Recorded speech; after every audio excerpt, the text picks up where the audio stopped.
crianças, tudo bem com vocês? E aí, preparados para a nossa aula de hoje? Hoje nós vamos começar um conteúdo novo. Mas vocês vão ver que a gente em alguns momentos ainda vai lembrar um pouquinho do conteúdo passado, que era do Sagrado Feminino. Hoje nós vamos começar um conteúdo que se chama Atuação de Homens e Mulheres nas Organizações Religiosas. Nossa, que nome difícil, parece uma coisa muito complicada, não é mesmo? Mas não é tão complicado assim. Você vai ver aí durante as nossas aulas que você vai tirar de letra esse conteúdo e que você vai entender muito bem. Para a gente começar, eu vou pedir para você separar aquele seu material de anotação. E hoje também nós vamos precisar de uma folha, cola e lápis de cor. Combinado? Então separa lá o seu material que eu espero você para a gente continuar a nossa conversa.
E agora que você já está aí com todo o seu materialzinho separado, lembra que nós falamos nas aulas passadas? Nós estávamos estudando o Sagrado Feminino e nós vimos as mães, as anciãs e também as donzelas. E aí dentro desse Sagrado Feminino existem muitas mulheres que fazem parte deste conteúdo. Nós falamos lá no comecinho que poderiam ser as deusas, as santas ou mulheres que foram muito importantes para a construção daquela religião. E para começar o nosso conteúdo de hoje, nós vamos ver uma mulher que fazia parte tanto do conteúdo da aula passada quanto da aula de hoje. Porque ela era uma freira, ela fazia parte dessa atuação dos homens e mulheres dentro das organizações religiosas, mas ela se tornou uma santa. Isso mesmo, a primeira santa brasileira. E agora nós vamos ver um vídeo, uma reportagem rapidinha sobre essa cerimônia de santificação dessa pessoa super importante, dessa mulher aí que faz parte da Igreja Católica. Presta atenção. A primeira santa brasileira, Santa Dulce dos Pobres, foi homenageada hoje em Roma. Uma missa na Basílica de Santa Andréia della Valle foi celebrada em português pelo arcebispo de Salvador.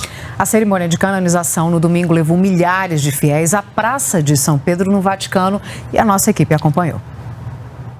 Na Praça de São Pedro, no Vaticano, milhares de fiéis aguardavam o anúncio da canonização da Irmã Dulce. Na multidão, muitos brasileiros. Sou de Salvador, Bahia, a terra de Irmã Dulce, agora Santa Dulce. Eu sou do Rio de Janeiro, sou carioca, mas resido em Salvador. Curitiba, Paraná. Salvador, Bahia. O vice-presidente Hamilton Mourão e a delegação brasileira acompanhavam de perto a celebração do Papa Francisco. A Igreja Católica tem 5 novos santos. Entre eles, Irmã Dulce Lopes Pontes. Nascida em Salvador, na Bahia, Irmã Dulce dedicou a vida à religião e aos mais necessitados. Faleceu em 1992 e suas obras sociais permanecem ajudando os mais pobres. Foram 2 milagres reconhecidos pelo Vaticano em 2010 e neste ano. Com a santificação, a freira agora é a Santa Dulce dos Pobres. Nesta segunda-feira, mais uma homenagem, a primeira missa celebrada a Santa Dulce. A cerimônia aconteceu na Basílica Santa Andrea della Valle.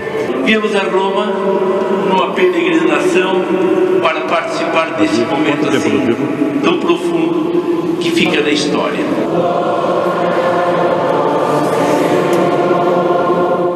Então, a Santa Dulce, primeira santa brasileira, ela era Irmã Dulce, agora Santa Dulce dos Pobres, e ela começou a sua vida religiosa como freira.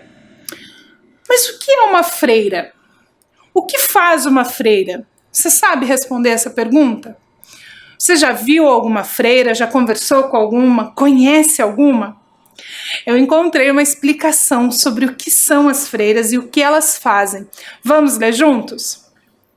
As freiras são mulheres consagradas a Deus, que assumem os compromissos da castidade, da obediência e da pobreza por meio dos votos. Geralmente, as freiras desenvolvem obras de caridade, de educação às crianças e aos jovens, entre outros tipos de apostolado. Então, as freiras são essas mulheres que se dedicam à vida religiosa.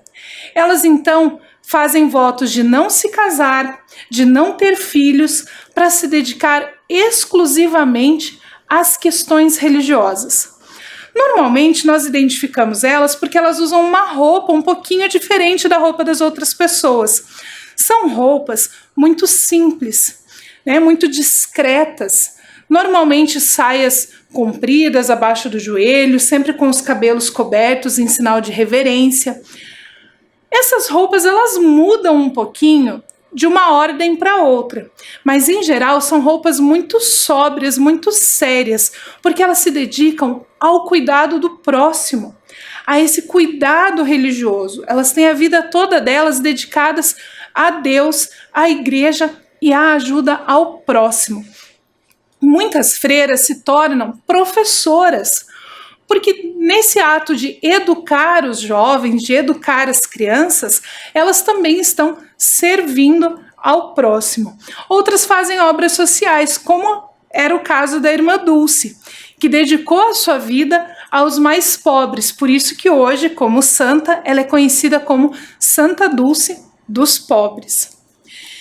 E na Igreja Católica, além das freiras, nós temos uma outra pessoa bem importante. Uma outra função que é desempenhada somente por homens. As freiras são sempre mulheres, nenhum homem pode se tornar freira. Assim como nenhuma mulher pode se tornar padre. Os padres são sempre homens. Vamos ler juntos o que é e o que faz um padre? O padre, na Igreja Católica, é responsável por uma paróquia, onde preside a Sagrada Eucaristia, bem como atende à confissão, aconselhamentos e outros. É um homem que doou sua vida a serviço do Evangelho e vive para servir a Deus e aos leigos por meio da evangelização. Os padres, assim como as freiras, também não se casam, também não têm filhos, dedicam-se única e exclusivamente à religião, a Deus e ao cuidado do próximo. Os padres também têm uma vestimenta especial para identificá-los. Muda um pouquinho de cor, muda um pouquinho o adereço de acordo com a ordem da qual eles fazem parte, mas também, normalmente, é essa bata sóbria. E os padres ainda tem uma outra questão com relação à vestimenta. Dependendo da missa, dependendo do evento em que eles estão participando, pode ter uma cor diferente na sua bata. Mas dentro da hierarquia da Igreja Católica, que é bastante complexa, nós temos essas duas figuras importantes que nos mostram a diferença da atuação de homens e mulheres dentro dessa religião, que é o caso dos padres, que são sempre homens, e das freiras, que são sempre mulheres. Então nós temos essa diferença da atuação dos homens e das mulheres dentro da hierarquia da Igreja Católica. Mas agora eu vou te convidar a fazer um exercício de percepção comigo, certo? Nós falamos sobre a vestimenta dos padres e das freiras, não é mesmo? Uma curiosidade. Então, A próxima coisa que você vai ver também é uma curiosidade. Eu vou deixar na tela a imagem um pouquinho de tempo para você observar e ver quantas diferenças você consegue encontrar entre essas duas imagens. Olha lá!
E aí encontrou muitas diferenças entre essas duas imagens? As diferenças, na verdade, elas estão mais relacionadas à vestimenta e à forma do espaço sagrado que fica ali atrás das pessoas que a gente viu na figura. Porque nas duas imagens nós temos padres e freiras. Na primeira imagem, são padres e freiras, é um padre e uma freira da Igreja Ortodoxa. A Igreja Ortodoxa, ela surgiu de uma divisão entre a Igreja do Ocidente e a Igreja do Oriente, ali por volta do ano de 1054. E eles usam essas roupas diferentes e a construção é diferente por uma questão cultural, não relacionada diretamente com a crença religiosa. Então, como a Igreja Ortodoxa é de uma região mais ao Oriente, nós temos essa vestimenta e essa construção diferente. E a outra imagem que nós vimos são um padre e uma freira da Igreja Católica Romana, que são aquelas que a gente vê mais pertinho de nós, que nós temos maior presença aqui no Brasil. No Brasil, nós temos também igrejas, padres e freiras da Igreja Ortodoxa, mas em um número bem menor do que o que nós temos da Igreja Católica Romana. E agora nós vimos dentro do catolicismo essa diferença da atuação de homens e mulheres, que as mulheres que se dedicam à religião são freiras e os homens que se dedicam à religião são os padres. E eu te pergunto, no judaísmo, homens e mulheres também desempenham papéis diferentes? Eu encontrei uma resposta. Mas antes de nós lermos a resposta, eu quero explicar uma coisa para você. Você vai perceber, quando nós estivermos lendo, que a palavra Deus está escrita sem a letra E. Para os judeus, escrever a palavra Deus, né, o nome, que é um dos nomes de Deus, é uma questão muito sagrada e muito complexa. Então, quando nós encontramos textos judaicos que falam da pessoa de Deus, a palavra Deus está escrita sem a letra E. Assim, não é exatamente o nome de Deus que está escrito e nós podemos copiar e ler juntos na aula. Por isso que no slide que nós vamos ler, está exatamente da forma como a professora encontrou lá no texto judaico. Combinado? Mais uma curiosidade para a gente aprender aí do ensino religioso. Então vamos ler juntos o que eu encontrei lá de resposta? Deus criou estes dois seres, cada um de acordo com a missão que lhe foi atribuída. A mulher tem que cuidar do lar, ter mais sensibilidade com os filhos, gerá-los e educá-los com calor humano. Então, dentro do judaísmo, nós temos nos textos sagrados essa relação da mulher com o cuidado da casa, da família, dos filhos, muito marcante. E isso vai se refletir também na religiosidade. Na maioria das sinagogas judaicas, as mulheres não podem assumir a posição de rabino, que é o líder religioso. O rabino, em geral, é homem. Na maioria das comunidades judaicas, os homens assumem essa posição. Vamos ler juntos o que é um rabino? É chamado rabino, dentro da religião judaica, todo indivíduo professor de religião e autorizado a tomar decisões sobre questões da lei. O termo é originário da língua hebraica e significa professor. Então, o rabino, para além de um líder religioso daquela comunidade, ele é um professor. É ele que vai ensinar aquela comunidade sobre as questões da sua religião. E normalmente são homens. Em geral, somente os homens podem exercer essa função. Mas eu disse normalmente, em geral. Isso quer dizer que existem exceções. Isso mesmo, exceções. Existem alguns casos, em algumas comunidades, que mulheres são rabinas. Isso mesmo, como a Alina Traiger. Ela foi nomeada rabina na Alemanha em 2010. E eu vou contar para vocês agora um pouquinho sobre isso. Ela é a segunda mulher ordenada rabina na Alemanha. A primeira, que também foi a primeira do mundo, se chamava Regina Jonas. Ela foi nomeada rabina em 1935. E ela morreu em Auschwitz durante a Segunda Guerra Mundial, quando ela tinha 42 anos de idade. A Alina, que é essa que nós vimos hoje, foi nomeada, então, em 2010, muito tempo depois. E ela foi a segunda rabina mulher da Alemanha. Não é muito usual entre as comunidades judaicas elegerem mulheres como rabinas, mas devido à cultura, devido a muitos estudos e algumas mudanças de comportamento, algumas comunidades já colocam mulheres nessa função.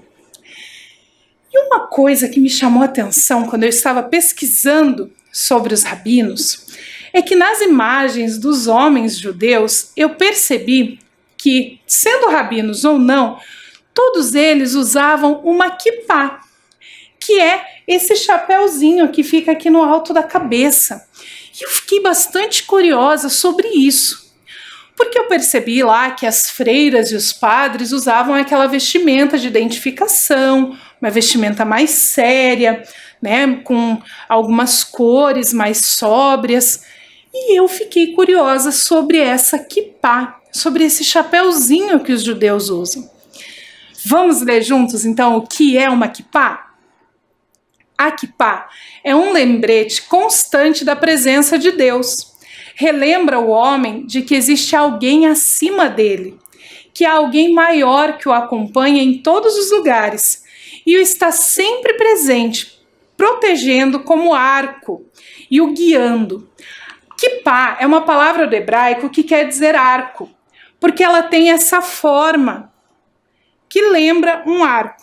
Eu fiz aqui uma de papel, que é bem legal, e a gente vai aprender a fazer uma agora, certo?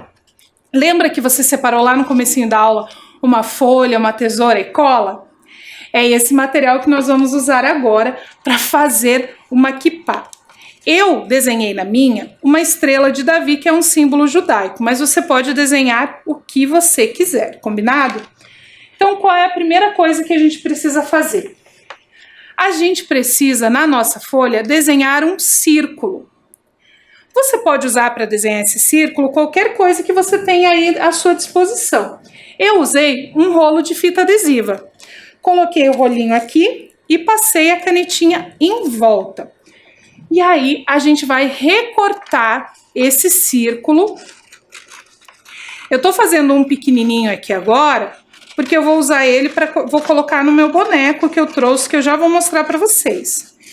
Então a gente recorta aqui o círculo, recortou bonitinho. Próximo passo, vocês vão ver que eu desenhei aqui, eu desenhei antes para a gente poder ver, alguns risquinhos. Você pode fazer 4 risquinhos ou 8. Se você fizer 4, a sua kippá fica igual essa minha. Eu vou fazer aqui com 4 para você ver. A gente faz pequenos cortes em cima desse risquinho. Não pode ir até o meio, é só um pedacinho. Só um picote que a gente vai fazer aqui. E a gente tem, então, um círculo com esses 4 picotes. Agora, a gente vai usar a cola. E aqui eu vou dar uma dica para vocês. Se você quiser desenhar na sua kippah, é interessante você desenhar antes da gente colar. Porque depois que cola, ela fica nesse formato. E aí, na hora de desenhar, pode amassar. Então, se você quiser fazer um desenho na sua kippah antes, a gente pode desenhar primeiro e colar depois. Então, aqui eu vou desenhar um coração na minha. E daí a gente já vai colar a nossa kippah. Então, eu desenhei lá um coração e agora a gente vai colar. Como que a gente vai colar? A gente vai pegar aqui na parte de dentro, que tá sem o desenho, e vai passar um pouquinho de cola só pertinho aqui do corte. Bem pertinho ali, eu peguei uma folha azul para você conseguir ver onde eu coloco a cola. E o que que a gente vai fazer? A gente vai colocar esse pedaço aqui por cima. E aí a gente cola aqui. Ele vai fazer um biquinho, que é a dobrinha que vai dando formato. A gente vai fazer a mesma coisa nas outras linhas. Então, passa lá um pouquinho de cola perto do corte e põe o outro pedacinho por baixo e aperta. O papel cola bem rapidinho se você não fizer muita meleca. Se puser pouquinha cola, se fizer muita meleca, ele não vai demorar para colar e vai ficar muito úmido. Então, a gente pega aqui, agora eu vou colar a última. Passou a cola ali pertinho do corte e puxou. Pronto, já ficou com o formato de arco, com o formato da kippah. E eu trouxe aqui o meu boneco para mostrar para vocês como que usa então a kippah. Aqui tá o meu bonequinho de costas, a kippah fica aqui, ó, no alto da cabeça. Para ele nunca se esquecer, né? Isso é uma coisa que os judeus usam, que Deus está presente junto com ele e que Deus está acima dele. Por isso que fica aqui no alto da cabeça. Gostaram de fazer a kippah? Legal, né? Então, não só os rabinos, mas todos os homens judeus usam. Alguns usam só no momento de entrar na sinagoga, mas uma boa parte dos judeus usa o tempo todo, para que ele nunca se esqueça da presença de Deus junto com ele. Super legal, né? Então nós já vimos a diferença da atuação de homens e mulheres no catolicismo e no judaísmo. E aí eu tenho uma outra pergunta para te fazer. Entre os evangélicos, há diferença nos papéis desempenhados por homens e mulheres? Para responder essa pergunta, eu procurei um pastor que é amigo da minha mãe e ele me ajudou com essa resposta. O pastor Daniel me respondeu o seguinte: no cristianismo bíblico, a mulher é chamada por Deus para desempenhar aquilo que é o seu dom. Não há papel predominante ou exclusivo.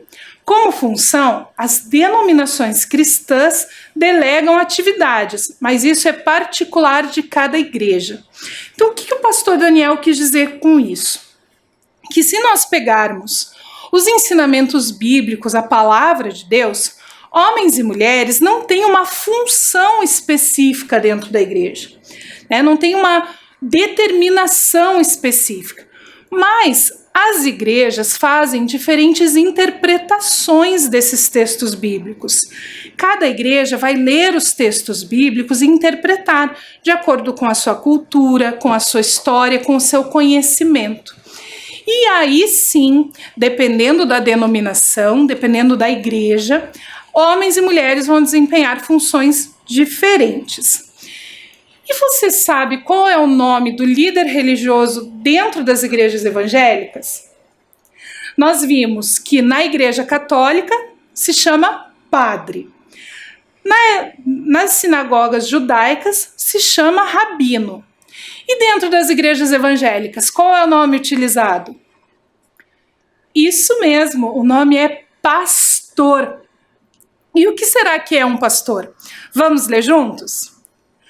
Na Bíblia, um pastor é uma pessoa que cuida dos outros membros da igreja, exercendo liderança.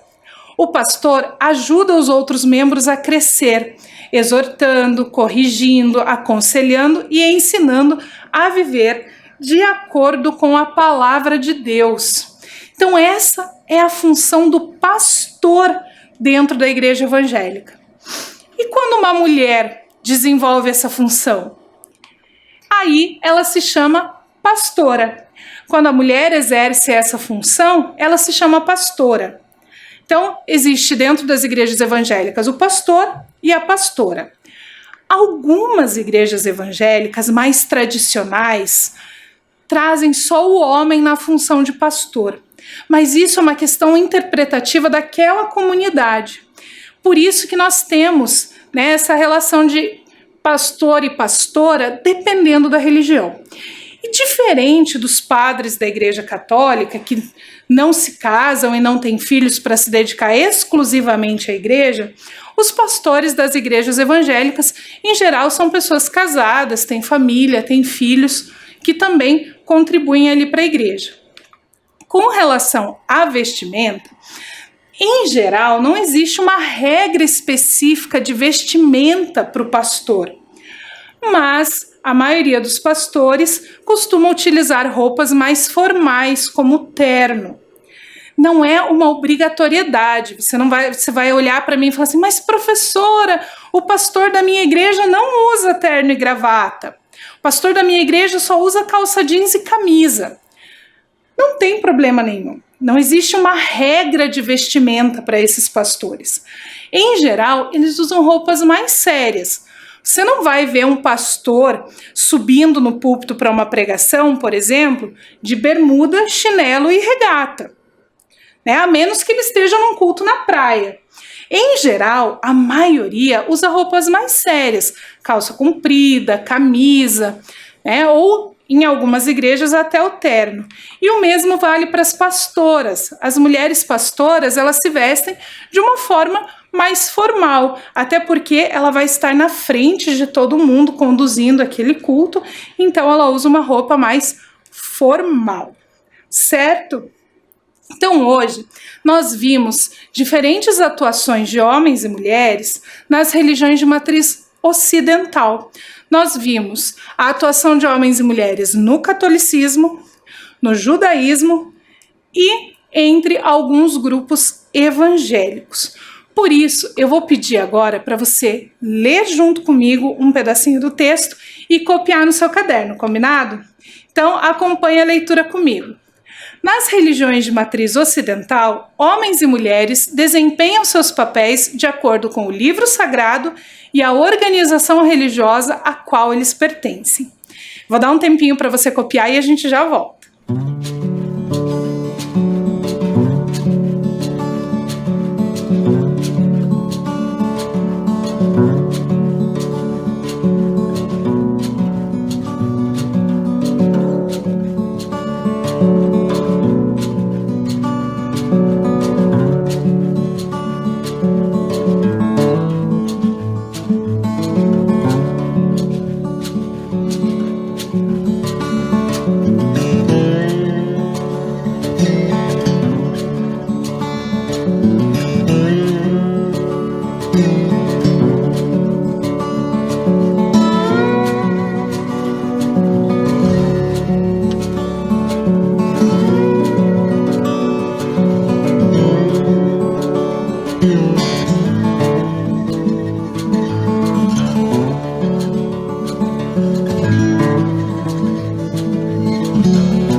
Nós vimos na aula de hoje que, de acordo com a religião, com o livro sagrado, com a cultura em que aquela comunidade religiosa está inserida, homens e mulheres desenvolvem diferentes funções.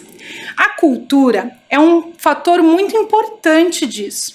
Nós vimos isso quando falamos ali do judaísmo, que em geral, na maioria das sinagogas, as mulheres não podem ser rabinas. Mas, em alguns lugares específicos, isso acontece. Isso é um fator cultural, é um fator daquela cultura local. O mesmo acontece com as igrejas evangélicas. De acordo com o grupo que está ali reunido, de acordo com aquela comunidade, com a interpretação que se faz do texto bíblico, mulheres podem desempenhar a função de pastoras. Mas não é só na religião que isso acontece. Isso acontece também na nossa sociedade. De acordo com a comunidade, de acordo com a cultura em que nós estamos inseridos, homens e mulheres possuem papéis específicos dentro da sociedade. Mas nós já estamos avançando muito nas discussões com relação a isso. E hoje nós já vemos mulheres desempenhando funções que até pouco tempo atrás eram exclusivamente masculinas. Quer ver só um exemplo? Quando nós falávamos antigamente em bombeiros, nós imaginávamos imediatamente homens apagando fogo. Mas hoje nós já temos mulheres, inclusive como tenentes do Corpo de Bombeiros. Aqui no Paraná, inclusive. Mulheres que assumiram essa função e que hoje têm, inclusive, cargos de liderança dentro dessas corporações. Isso acontece também com relação à polícia, com relação a motoristas de ônibus. Quando eu era criança, nós não víamos mulheres dirigindo ônibus, mulheres dirigindo caminhões. Quando a primeira mulher apareceu dirigindo um caminhão na televisão, nós ficamos espantadas e imaginamos, nossa, uma mulher que dirige caminhão. E hoje nós já vemos nos ônibus que nós pegamos para ir para a escola, para ir para o trabalho, para ir passear, mulheres dirigindo esses ônibus, mulheres trabalhando na construção civil, mulheres construindo prédios. E até um tempo atrás, as mulheres, inclusive, tinham dificuldade para fazer curso superior, para estudar. E hoje nós já temos isso aberto, pelo menos aqui no Brasil, que as mulheres podem fazer o curso que elas quiserem, estudarem e terem a sua carreira, o seu emprego, a sua função. E isso vai muito da cultura, não só da sociedade em geral, mas a cultura familiar, do grupo onde essas pessoas estão inseridas. Em alguns grupos, mesmo aqui no Brasil, nós ainda temos mulheres que se dedicam exclusivamente à sua casa e não tem problema nenhum nisso. Se ela escolheu ser mãe e dona de casa e ela gosta e é feliz desempenhando essa função, nós ficamos muito felizes por ela também. Assim como nós ficamos felizes quando vemos mulheres fazendo nível superior, indo para o mercado de trabalho, indo para o espaço. Como nós vimos aí na aula de ciências, nós ficamos muito felizes ao ver homens e mulheres trabalhando juntos para construir um mundo melhor. E é por isso, por essa questão cultural, que varia de família para família, de comunidade para comunidade, que eu tenho 2 perguntas para você responder no seu caderno. Na sua casa, homens e mulheres possuem diferentes funções? Você percebe isso em outros espaços de convivência? Eu vou te dar um tempo para copiar e responder essas 2 perguntas. Se na sua casa existem funções diferentes para homens e mulheres e se você percebe isso em outros espaços de convivência. Esses espaços de convivência podem ser a sua escola, a comunidade religiosa que você participa, algum clube, algum grupo que você frequenta. Combinado? Então, copia e responde que a gente já volta.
Eu respondi também essa pergunta aqui nas minhas anotações.